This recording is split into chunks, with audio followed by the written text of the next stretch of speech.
Hi everybody, and welcome to Module 5, Lesson 19. This is the worksheet.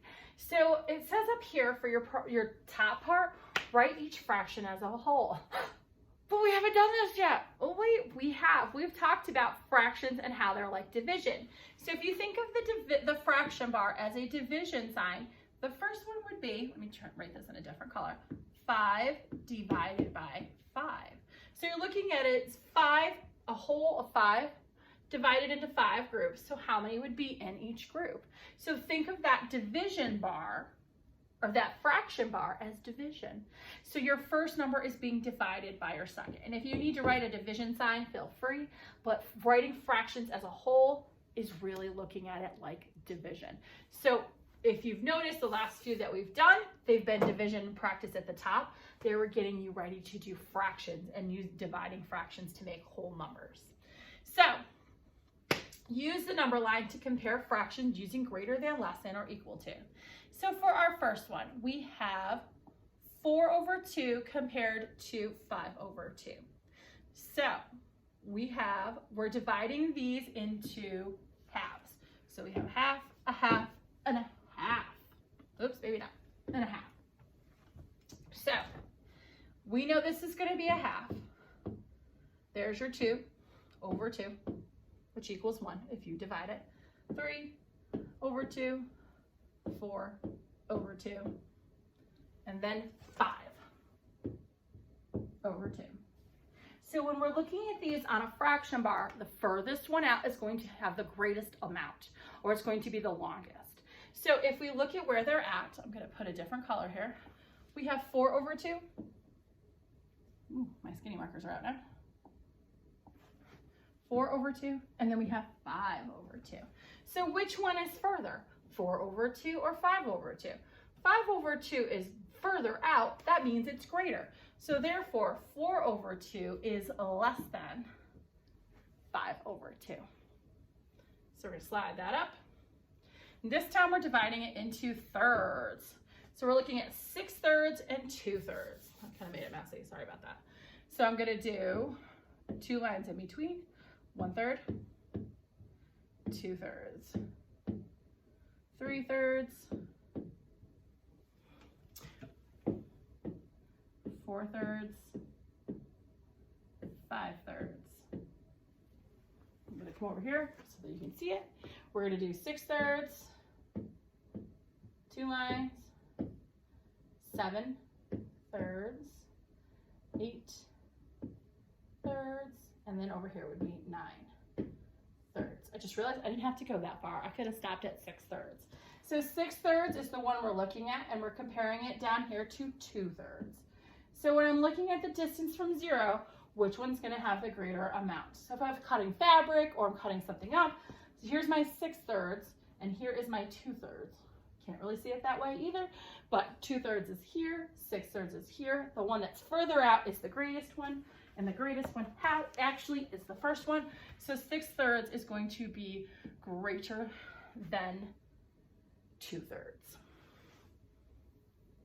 All right, so 3 over 2 compared to 7 over 4. So we're going to divide this line twice. So that makes it a little trickier. But I'm also going to tell you, if you look right here, we know that both of these are going to be, these are greater than their denominators. So they're going to be past the 1 mark. But I'm still going to map it out for us anyway. So we're going to mark our halves first. So this is 1/2, 2 over 2. And this one is 3 over 2. So I'm going to stop there because that's the one we're looking at. So I'm going to put a big dot right there.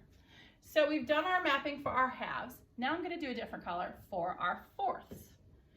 So I need a thicker one to see. There we go. So I'm going to do 1/3, 2/3, 3/3. So this is, or 1/4, sorry, 1/4. This is 2/4, which is the same as a half, and this is 3/4, 4/4, and I'm going to do 3 in between, 5/4, 6/4, 7/4. I'm going to stop there because that's what we're looking for, is 7/4. So this is 7/4, and this is 3/4. Which one is further out? It's greater on our number line. 7/4 is greater than 3/2. So this one is greater. And just because the number is greater, don't always assume, because with these, they're smaller pieces. So 7/4 is greater.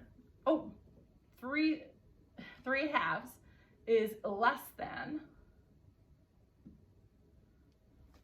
7/4. So this one is the less than, and that one is greater than.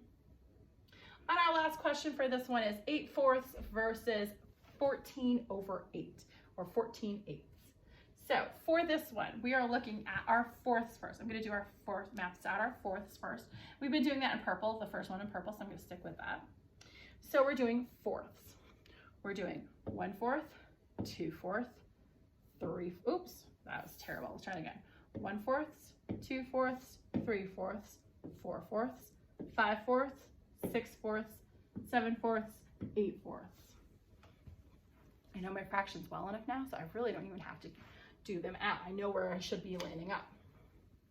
So if we're doing 8/4, 1, 2, 3, 4, 5, 6, 7. Oh, I did something wrong. Hold on. So this is what happens when you try to do without it. 1/4, 2/4, 3/4, 4/4. I know what I did. 5/4. This didn't get divided into 3 chunks. It only got divided into 2 chunks. There's my third.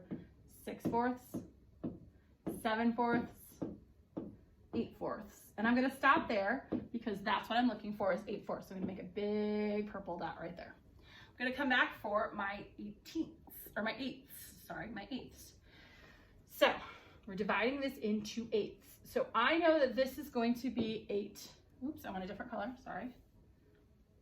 1 whole is equal to 8/8 in this case. So when I'm dividing it up, I'm going to have 7 lines in between. So I'm going to do 1, 2, 3, 4, 5, 6, 1, 2, 3, 4, 5, 6, 7, 8. That should be 8 right there. So I'm going to kind of go above this. I'm going to do 9/8,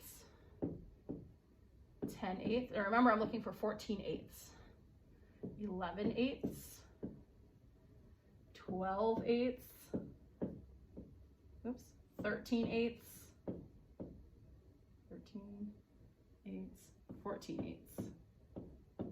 Oof, that was really hard to fit all those tiny ones in there. So if I'm looking at the jump between them, 14/8 is less than 8/4. So therefore, 8/4 is greater than 14/8. And this is what I was talking about. Be careful with your fractions. If it's too big, you might think, oh, that's going to be the greater fraction. Not always, especially when you're dealing with such a small division of your whole. Remember, there are 8 tiny pieces in between it, and there's only 4 pieces between that one. So thank you for your work today. I hope you had a great day.